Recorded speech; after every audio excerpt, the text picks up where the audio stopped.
आकर्षित कर देती। और यहाँ पर ब्रह्मरंग में तालु की जगह ऐसी जगह बन जाती है कि कुंडलिनी खट से बाहर चली जाए।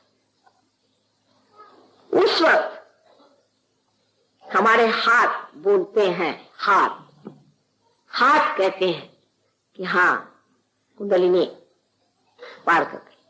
जो लोग पार हो जाते हैं वही महसूस कर सकते हैं यहाँ की ठंडी हवा, और जो नहीं होते उनको मुश्किल होता है ठंडी हवा महसूस करना। उसके बाद जब आपके किसी चक्र में दोष हो, अगर आपके विशुद्धि चक्र में दोष हो या अगर आपके नाभि चक्र में दोष हो, तो इन उंगलियों पे आप जान सकते हैं कि कहां पर हमारा दोष है। उसके बारे में आप सत्य जान सकते हैं। आप संसार की सारी बातों को जान सकते हैं। यहां बैठे बैठे आपके कोई रिश्तेदार हो, कोई हो, उनके बारे में आप जान सकते हैं।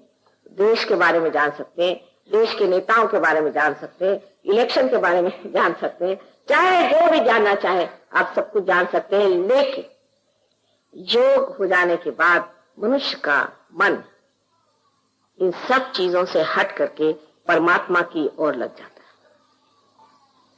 वो इन चीजों में उसको मजा नहीं आता। जब आपने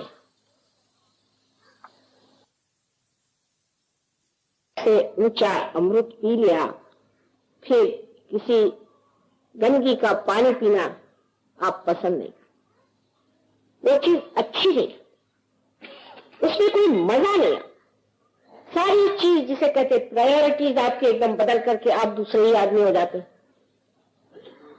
क्योंकि जिस चीज में मजा आता है वही होता है। एक शराबी को देखिए, मैं तो ज्यादा नहीं जानती शराबियों के बारे में, लेकिन मैंने देखा है कि जब वो शराब पीता है तो बराबर शाम होते ही उसको याद आ जाती है, और फिर दुनिया में कुछ भी हो रहा हो सब छोड़ छाड़ करके बैठ जाते हैं अपना मसनद लगा के। और यही हाल एक योगी जन का है। जब मस्ती में आ गए तो एक काल वो उसी आनंद में डूबे रहते हैं, उसी शांति में समाये रहते हैं जो आत्मा की देन है। महाराष्ट्र के एक पढ़े कवि नामदेव, उनकी कविता है ग्रंथ साहब ने, गुरु नानक साहब ने बड़े प्रेम से मराठी ही भाषा में लिखी है। उसमें की एक कविता बहुत सुंदर है, जिसमें लिखा है कि एक छोटा बच्चा पतंग उड़ा रहा है।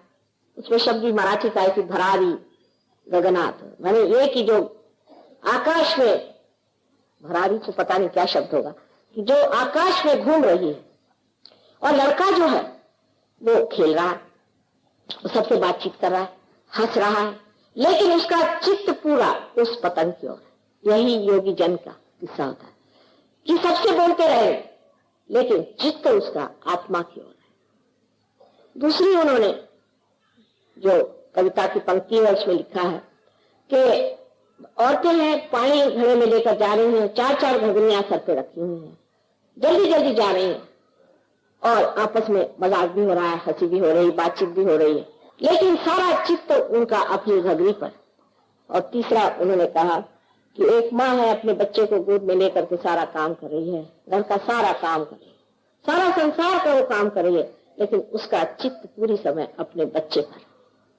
यही कुंडलिनी, इसका सारा चित्त आप पर लगा, सारा विचार इसका आपके ऊपर में, और इतनी उत्सुक और उत्कंठा से इंतजार कर रही है कि कब मेरा बेटा इस और आएगा जहां वो अपने पुनर्जन्म को प्राप्त करे। उसको और कोई दुनिया की चीज नहीं चाहिए। उसका जब तक ये कार्य पूर्ण नहीं होता तब तक ये शुद्ध इच्छा जो आपके अंदर सुप्तावस्था में है उसको चैन नहीं। वो ढूंढती फिरेगी, इधर जा उधर जा, जंगल में जा, पैसे में खोज, उसमें खोज, उसमें खोज। आप जो जो गलतियां करेंगे बेचारी उससे आहत होती जाएगी, पर अंत में वो बैठी रहेगी कि एक दिन ऐसा जरूर आएगा जिस दिन सुबुद्धि से मेरा बच्चा इस योग को प्राप्त करे। तो आप आत्मा का जो स्वरूप है उस सत्य को जानते। जैसा मैंने आपसे बताया कि संसार में 3 तरह के लोग होते हैं। एक तो तामसिक लोग जो कि झूठ को ही सत्य मान के उसके पीछे में अपनी जिंदगी बर्बाद करते हैं, और दूसरे राजसिक कि जो झूठ और सच दोनों का फर्क ही नहीं जानते, उनको कोई चीज में गलती नजर नहीं आती। और तीसरे सात्विक होते हैं जो सत्य को पहचानते चलते हैं। लेकिन जब आप योगी जन होते हैं तो सिवाय सत्य के आप कोई चीज को पकड़ ही नहीं सकते, अछूत। जैसे रत्न पारखी लोग होते हैं कि हीरे को बराबर पहचान लेते हैं, ऐसे ही वो सत्य को एकदम पकड़ लेते।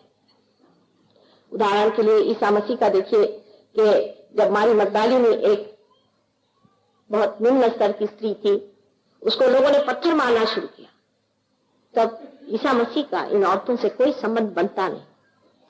तो जाके उसके सामने खड़े हो गए और कहा कि भाई, तुममें से जिसने कोई पाप नहीं किया हो वो पत्थर मारे, वो भी मुझे।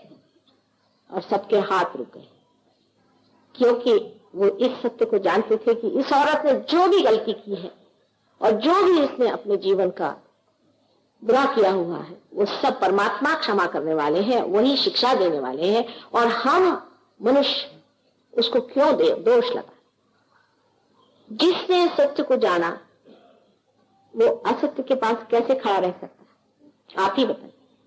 अगर आपने प्रकाश में कोई चीज देख ली, तब भी क्या आप खाई कूदेंगे? जिस प्रकाश में आपने देख लिया कि इससे मेरा पूरा नुकसान होने वाला है, मुझे पूरी तरह से तकलीफ होने वाली है, फिर आप क्या ऐसा कहेंगे कि आप बैल मुझको मार? क्योंकि ये प्रकाश हमारे अंदर नहीं। इसीलिए रात दिन हम अपनी जिंदगी बर्बाद किए जा रहे हैं। कोई कहता है कि अपने देश की हालत ठीक हो जाएगी, आप पैसा दे दीजिए, 100 रुपया आप किसी को दीजिए, वो शराब के गुत्ते पे सीधा चला जाएगा। आप किसी को पोजीशन दीजिए, जैसे मैंने कल धोबी का किस्सा बनाया था, आप किसी भी विद्वान को आप बड़ी नौकरी दे दीजिए या किसी सत्ता में भेज दीजिए, उनकी खोपड़ी एकदम उल्टी बैठ जाए। सत्ता को भी कोई झेल नहीं सकता, संपत्ति कोई झेल नहीं सकता, स्वतंत्रता को भी नहीं झेल सकता। ये तो मनुष्य की दशा है। तो फिर सोचना चाहिए कि इससे कोई ना कोई ऊंची दशा होगी जहां इन सब चीज का भोग मनुष्य ले सकता है। और भोग तभी ले सकता है जब वो सत्य में खड़ा हो। जिस वक्त आप इन फूलों की सजावट देखेंगे तो आप कहेंगे भाई कितने फूल थे, पता नहीं किसने लगाए, कितना रुपया लाए, ये किया वो किया, सब दुनिया भर की बातें कहें। लेकिन अगर कोई योगी होगा तो बस उसके सामने हठात खड़ा हो जाएगा, कोई निर्विचार स्थिति में। जो ये बनाने वाले ने इसमें जो आनंद डाला है, जिस हृदय से ये बनाया है, उसका सारा आनंद उसके माथे से ऐसा बहेगा जैसे गंगा की धारा पे। वो ये नहीं जानता कि किसने बनाया, क्या क्या, बस उसका जो आनंद इसमें निहित है निराकार स्थिति में, वो पूरा की पूरा उसके ऊपर से बहता रहेगा, उसमें विचार नहीं, निर्विचार स्थिति में उसे देखेगा। इसी प्रकार हर चीज का आनंद जो है वो आप सत्य नहीं पा सकते हैं और नहीं पा सकते, कभी भी नहीं पा सकते। कभी भी आप किसी चीज की ओर दृष्टि करते हैं, जब उसके बीच में विचार खड़ा होगा, आप सोचिए कि इसकी आनंददायी शक्ति खत्म, इसमें कोई आह्लाद नहीं रहेगा। राधा जी को कहा जाता है कि वो परमात्मा की आह्लाददायिनी शक्ति, वो आह्लाददायिनी शक्ति विचार से एकदम खत्म हो जाती। जैसे ही सामने विचार आ जाए, आप समझ लीजिए विचार से एकदम अंधियार आ जाए। लेकिन निर्विचार में आप किसी चीज की ओर देखें तो उसमें बसा हुआ आनंद, उसमें बसा हुआ सत्य, जो निराकार स्वरूप है, वो आपके अंदर ऐसा बहेगा जैसे कि पूरी की पूरी शक्ति प्रेम की आपके अंदर प्लावित होकर के बह रही, आपको महसूस होगा, जिससे ऐसा लगेगा सारी दुश्चिंता सब पता नहीं कहां चला। जैसे आज का संगीत था, निर्विचार में आप अगर इसको सुन सकते तो इसका क्या असली असर है उसे आप पा सकते थे। लेकिन जब तक आप विचार करते रहे कि अब टाइम हो रहा है, अब ऐसा है, फिर वैसा है, फिर घर जाना है, उसका मजा ही नहीं आया। क्योंकि जब आप योगी जन हो जाते हैं, जब आप संस्कार में स्थित होते हैं, आप वर्तमान में विराजते हैं। वर्तमान में, ना तो आप भविष्य में, ना ही तो आप भूतकाल में, न तो आप फ्यूचर में, न तो आप पास में, आप वर्तमान में। और हर वर्तमान का क्षण अपना एक आयाम, अपना एक डायमेंशन, एक अपना दर्पण रखता है। और उसमें इतनी छटाएं हैं कि उसके मजा के लिए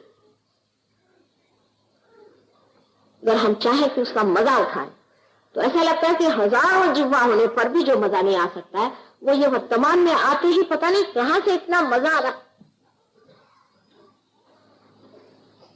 जब आत्मा हमारे अंदर जागरूक हो जाता है तब आनंद, उसका स्वभाव हमारे अंदर स्फुरित होता है।